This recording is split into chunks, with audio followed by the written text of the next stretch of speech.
हंसिया चांद भूत अगला एपिसोड मौत का दरवाजा सुनिए और सब्सक्राइब कीजिए सुनील श्रीवास्तव डरावनी हिंदी स्टोरी चैनल को। Fire bell.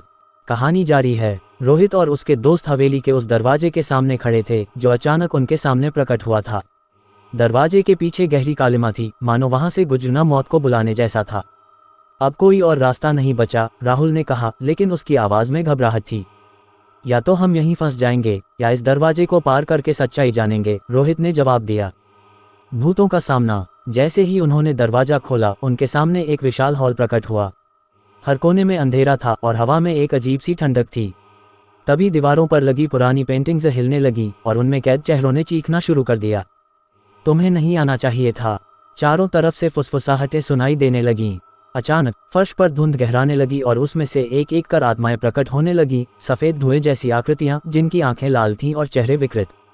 नेहा ने चीखते हुए रोहित का हाथ पकड़ा, ये हमें मार डालेंगी। लेकिन रोहित ने गौर किया कि आत्माएं उन्हें सिर्फ घूर रही थीं, जैसे कुछ कहना चाहती हों। तभी एक आत्मा उनके करीब आए और धीमी, भूतिया आवाज में बोली, हवेली से बाहर जाने का सिर्फ एक ही रास्ता है, मौत का दरवाजा। मौत का दरवाजा, मौत का दरवाजा, राहुल ने कांपती आवाज में पूछा। वही दरवाजा जो इस हवेली को इस दुनिया से जोड़ता है, लेकिन एक बार पार कर लिया तो कोई वापस नहीं आ सकता, आत्मा ने जवाब दिया।